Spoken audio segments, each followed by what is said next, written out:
ఈ సృష్టిలో అన్నిటికంటే భయంకరమైన ఆయుధం కత్తి కాదు, తుపాకీ కాదు, నమ్మక ద్రోహం. ప్రాణానికి ప్రాణంగా నమ్మిన స్నేహితుడు, ఏడడుగుల జీవితాన్ని పంచుకున్న భార్య.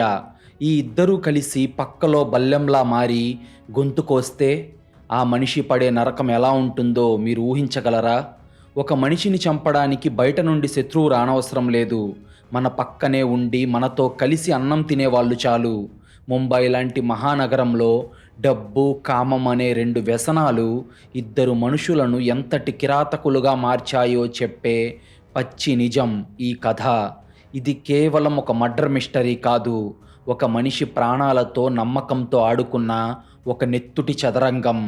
అసలు ఈ కథ ఏంటి అనేది చూసే ముందు మీరు గనుక ఇలాంటి క్రైమ్ స్టోరీస్ రోజు చూడాలి అనుకుంటే ఇప్పుడే ఈ వీడియోను లైక్ చేసి మా ఛానల్ను సబ్స్క్రైబ్ చేసుకోండి. మీరు చేసే చిన్న లైక్, ఒక సబ్స్క్రైబ్ మమ్మల్ని ఎంతో ఎంకరేజ్ చేసినట్టుగా ఉంటుంది. అది ముంబై మహానగరం. అక్కడి అంధేరి ఈస్ట్లోని ఒక పెద్ద కమర్షియల్ బిల్డింగ్లో విఆర్ లాజిస్టిక్స్ అండ్ కార్గో అనే ఒక భారీ షిప్పింగ్ కంపెనీ ఉంది. వందల కోట్ల టర్నోవర్ ఉన్న ఆ కంపెనీకి ఇద్దరు యజమానులు. ఒకరు వినోద్, మరొకరు రాహుల్. వాళ్ళిద్దరూ కేవలం బిజినెస్ పార్ట్నర్స్ మాత్రమే కాదు, ప్రాణ స్నేహితులు కూడా. ఒక్క మాటలో చెప్పాలంటే ఒకే కంచంలో తిని ఒకే మంచం మీద పడుకొని పెరిగిన వాళ్ళిద్దరూ. వినోద్ వయస్సు 35 ఏళ్ళు. అతను చాలా సైలెంట్, ఎప్పుడూ పని గురించే ఆలోచించే ఒక పని రాక్షసుడు. వాడికి ప్రపంచంలో రెండు ముఖ్యం. ఒకటి తన వ్యాపారం, రెండోది తన భార్య స్నేహ. ఇక రాహుల్ విషయానికొస్తే అతని వయసు కూడా 35 ఏళ్లే. రాహుల్ చూడటానికి చాలా హ్యాండ్సమ్గా, స్టైలిష్గా ఉంటాడు. తన మాటలతో ఎవరినైనా ఇట్టే బుట్టలో వేసుకోగల టాలెంట్ అతనికి సొంతం. ఒక విధంగా వాళ్ళ కంపెనీకి అంతమంది క్లయింట్స్ పెరగడానికి అతని మాటలే కారణం. కంపెనీలో బ్యాక్ ఎండ్ పని, బ్రెయిన్ అంతా వినోద్ అయితే, క్లయింట్స్తో మాట్లాడి డీల్స్ క్లోజ్ చేసే ఫేస్ అంతా రాహుల్ది.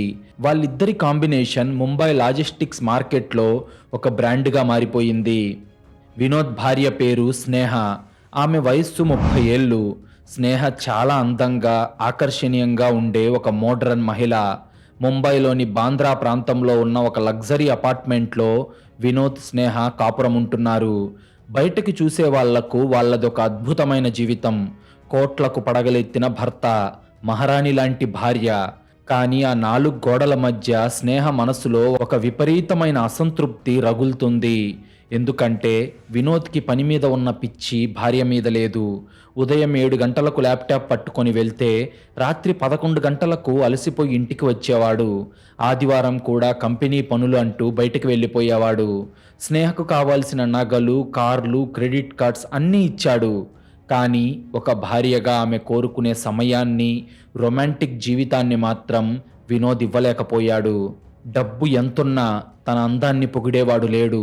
తన అందం, వయస్సు వృధా అయిపోతుంది, జీవితంలో సుఖం లేదు అనే ఫ్రస్ట్రేషన్ స్నేహలో రోజురోజుకి పెరిగిపోయింది. ఆ పెద్ద బంగ్లాలో ఆమె ఒక ఖరీదైన పంజరంలో బందీ అయిన పక్షిలా ఫీల్ అయ్యేది. సరిగ్గా స్నేహలోని ఆ అసంతృప్తినే టార్గెట్ చేశాడు రాహుల్. వినోద్ బెస్ట్ ఫ్రెండ్ కాబట్టి రాహుల్కి వినోద్ ఇంట్లో ఫుల్ ఫ్రీడమ్ ఉండేది.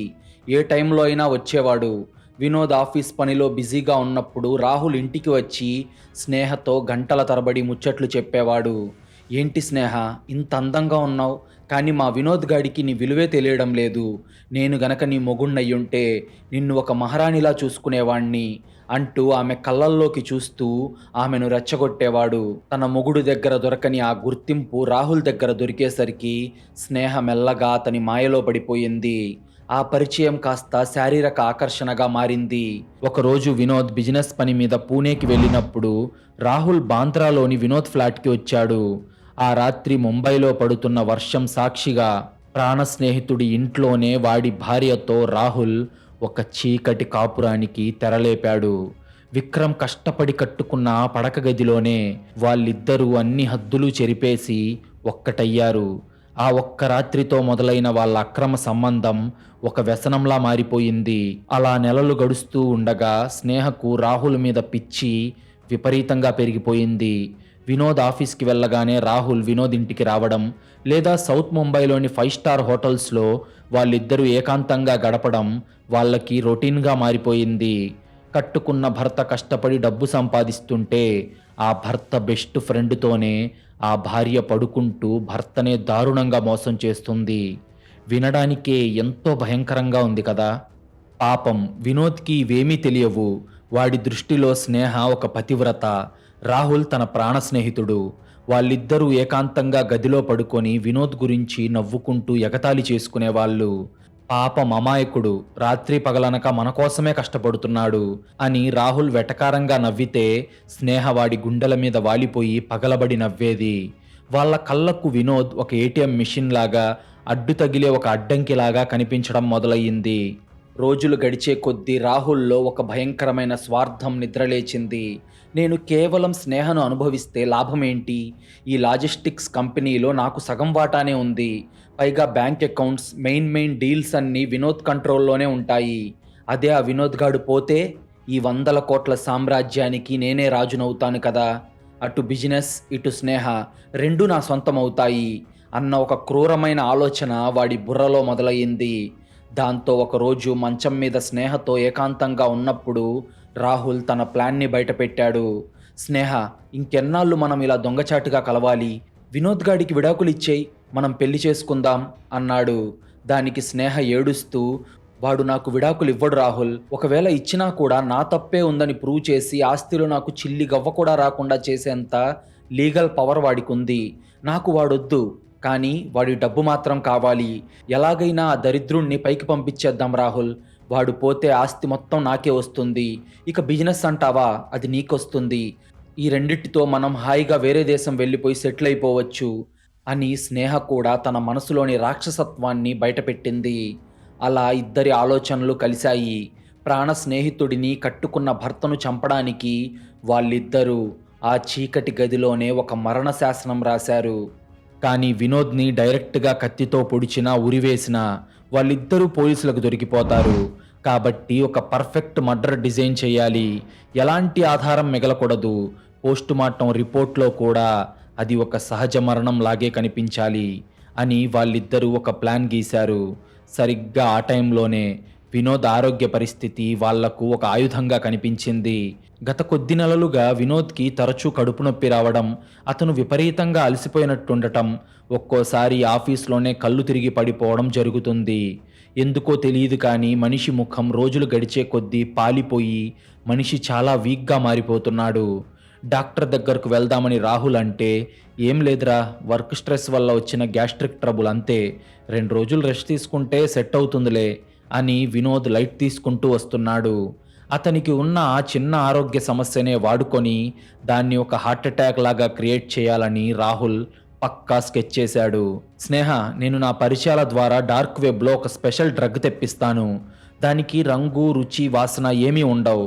అది మనిషి బాడీలోకి వెళ్తే మెల్లగా గుండె నరాలను బ్లాక్ చేసి రక్తం గడ్డకట్టేలా చేస్తుంది. వారం రోజుల పాటు రోజు నువ్వు వాడికిచ్చే బ్లాక్ కాఫీలో ఆ మందు చుక్కలు కలుపు.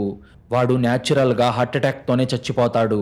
వాడికి అప్పటికే స్ట్రెస్ ఉందని డాక్టర్కి తెలుసు కాబట్టి ఎవ్వరికీ ఎలాంటి అనుమానం రాదు అని రాహుల్ తన మనసులో ఉన్న ప్లాన్ని చెప్పాడు. ఆ రోజు నుండి స్నేహ వినోద్ పాలిట ఒక యముడిలా మారిపోయింది. రోజు రాత్రి వినోద్ అలసిపోయి ఇంటికి రాగానే ఎంతో ప్రేమగా నటిస్తూ అతనికి వేడివేడిగా కాఫీ ఇచ్చేది. ఆ కాఫీలో రాహుల్ ఇచ్చిన ఆ పాయిజన్ కలిపేది. ప్రాణంగా ప్రేమించిన భార్య ఇస్తున్న కాఫీ కదా అని పాపం వినోద్ ఏమీ ఆలోచించకుండా దాన్ని తాగేసేవాడు. 5 రోజులు గడిచాయి. వినోద్ పరిస్థితి దారుణంగా తయారైంది. అతని ముఖం పూర్తిగా పాలిపోయి కళ్ళ కింద నల్లటి మచ్చలొచ్చాయి.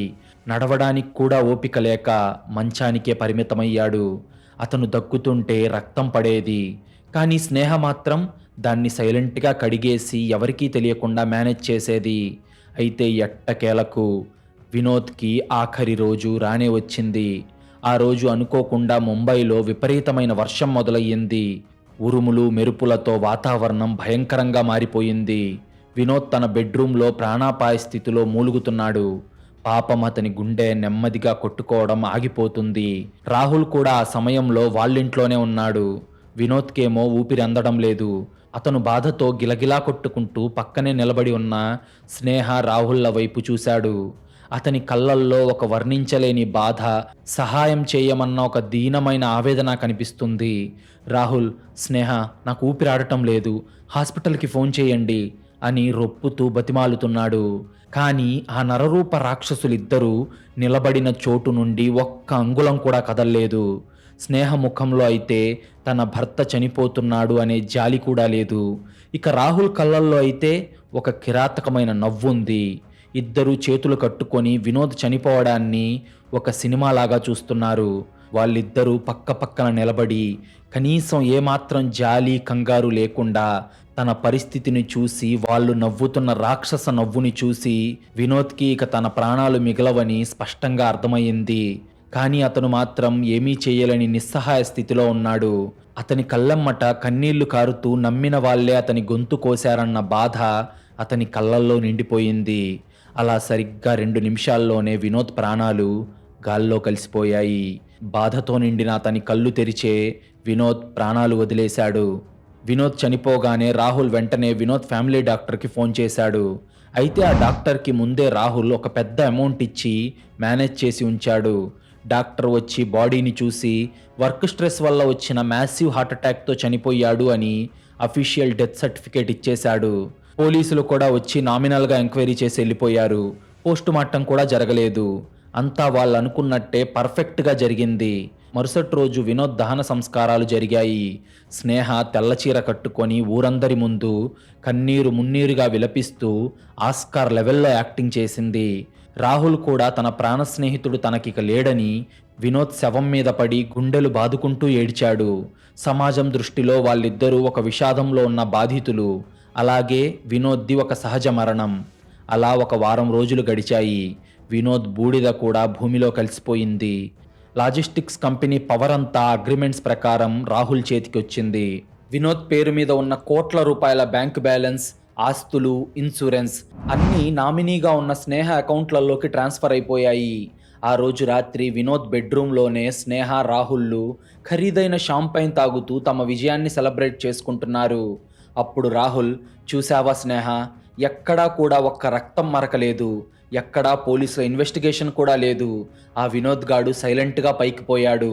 ఈ సామ్రాజ్యమంతా ఇక మన సొంతమైంది, ఇక మనల్ని ఆపేవాడే లేడు అని రాహుల్ గర్వంగా అన్నాడు.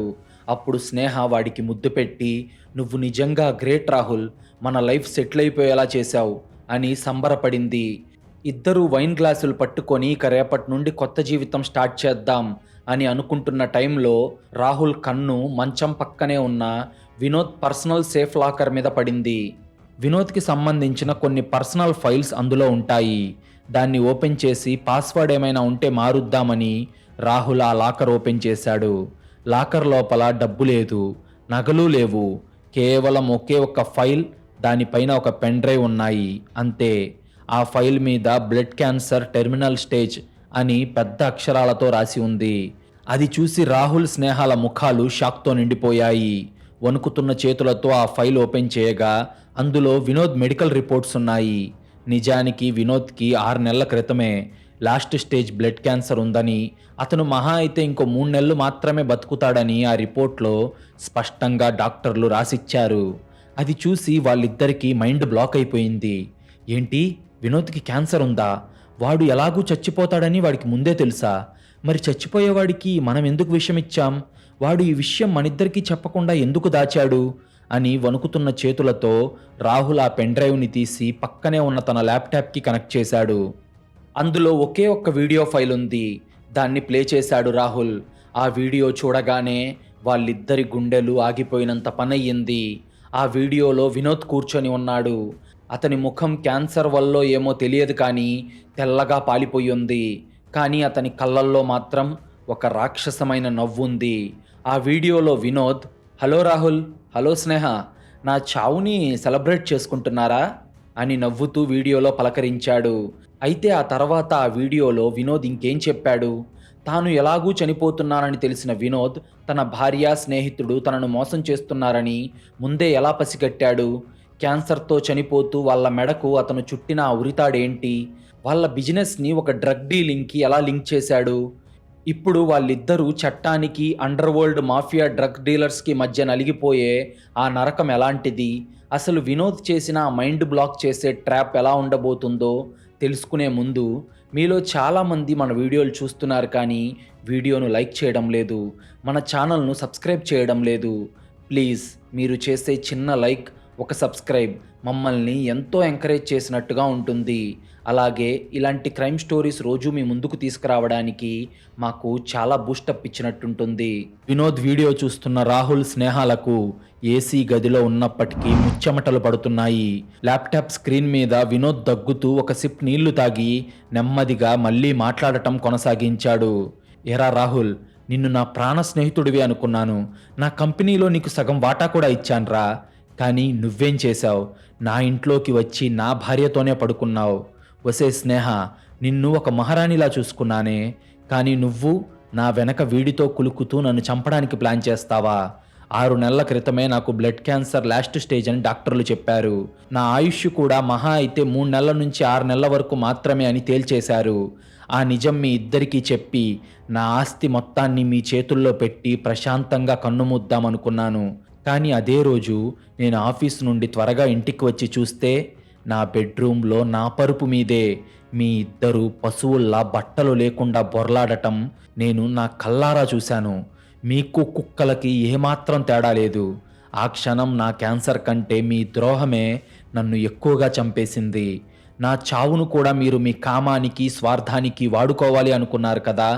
అందుకే నా చావుతో మీకు స్వేచ్ఛను, ఆస్తిని ఇవ్వకూడదు. మీరు బతికినంత కాలం నరకం అనుభవించేలా చేయాలని ఒక మాస్టర్ ప్లాన్ వేశాను.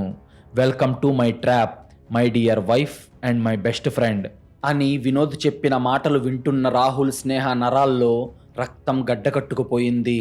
వాళ్లకు ఊపిరాడటం లేదు. వీడియోలో వినోద్ తన మాస్టర్ ప్లాన్ని పూసగుచ్చినట్టు వివరించడం మొదలుపెట్టాడు.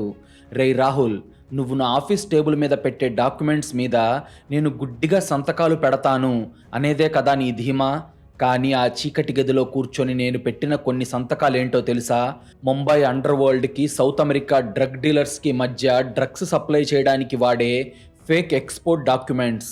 అవునరా, మన లాజిస్టిక్స్ కంపెనీ ముసుగులో గత 3 నెలలుగా వేల కోట్ల రూపాయల కొకైన్ని నేను ఇండియాలోకి స్మగ్లింగ్ చేశాను. కానీ ఆ ఇల్లీగల్ డీల్స్ అన్నిట్లో కంపెనీ డైరెక్టర్స్గా, పర్సనల్ గ్యారంటర్స్గా మీ ఇద్దరి సంతకాలు ఫోర్జరీ చేయించి పెట్టించాను.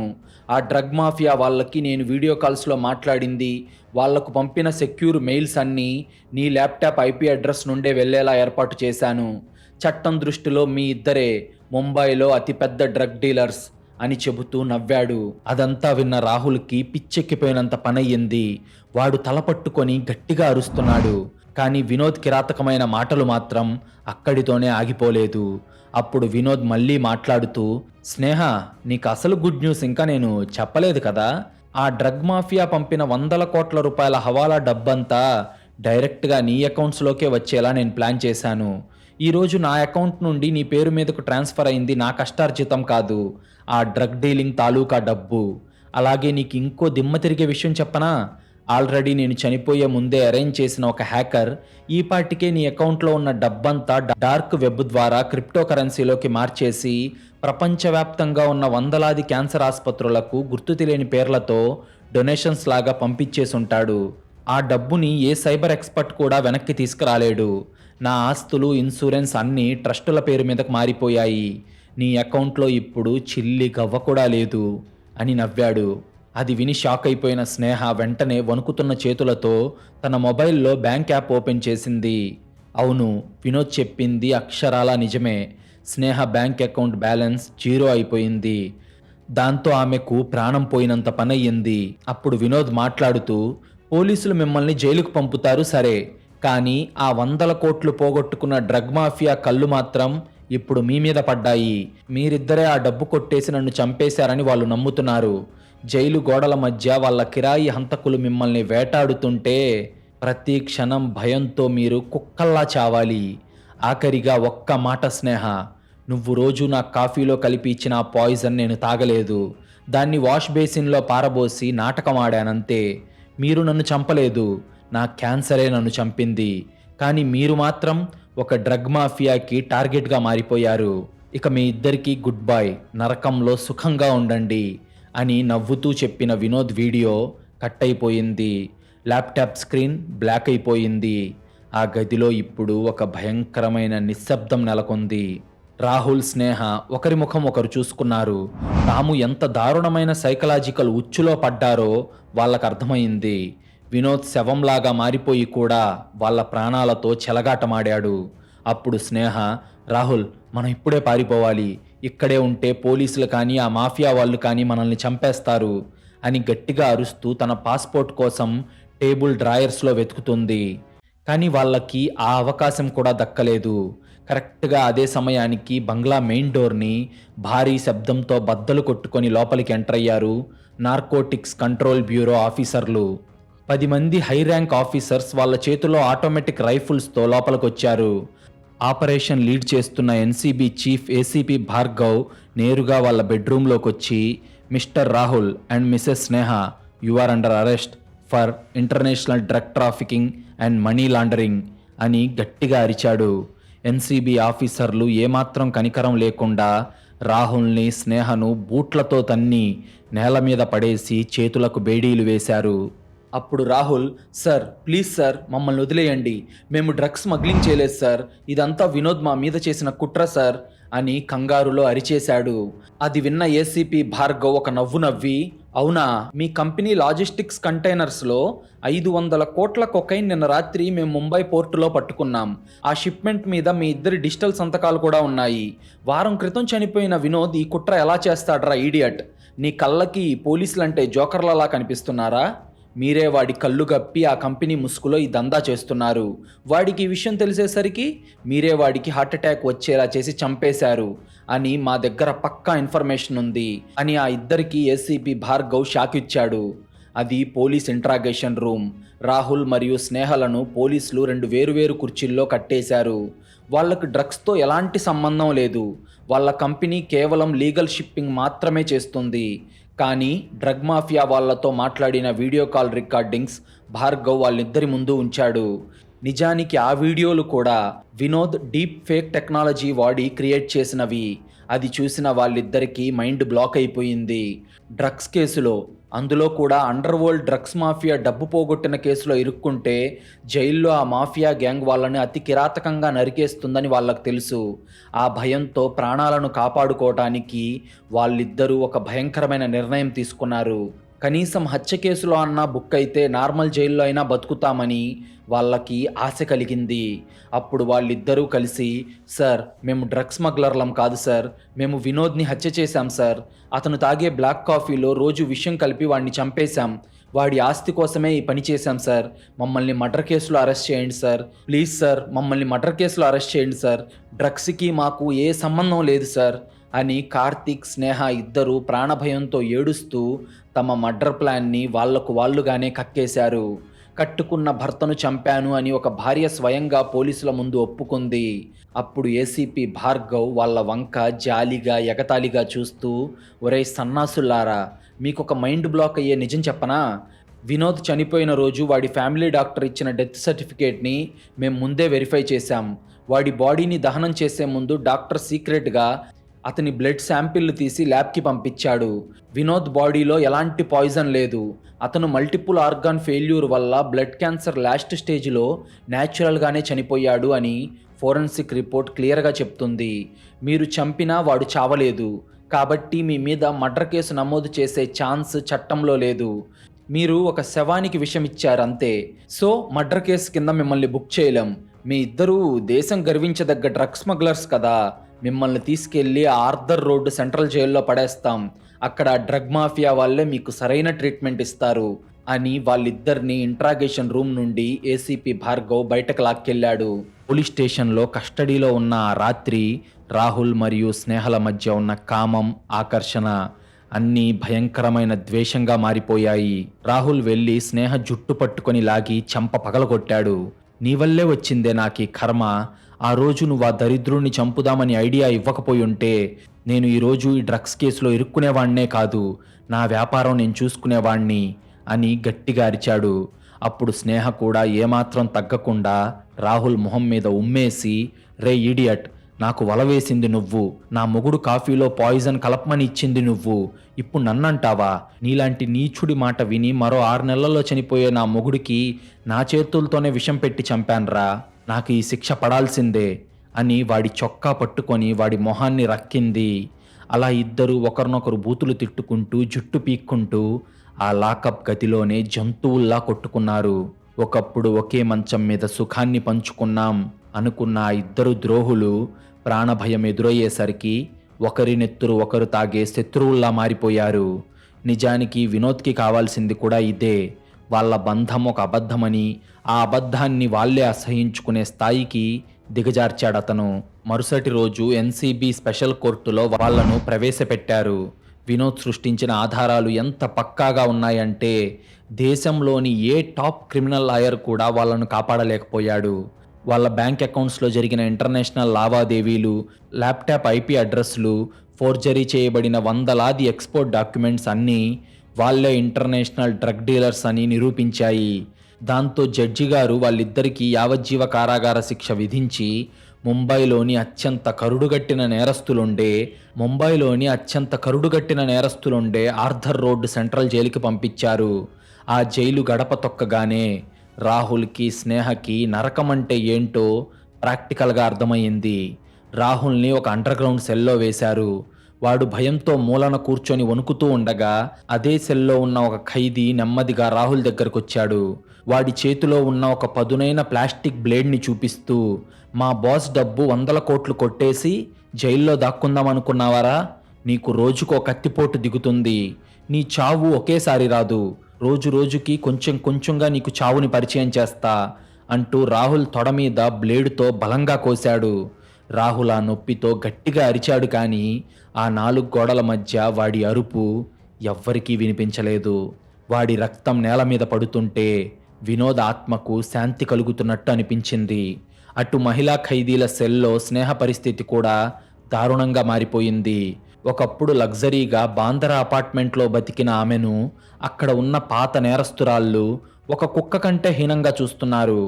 ఆమెకు పెట్టే అన్నంలో మట్టి కలిపి ఆమె చేత జైలు బాత్రూంలు కడిగిస్తూ శారీరకంగా, మానసికంగా చిత్రహింసలు పెడుతున్నారు.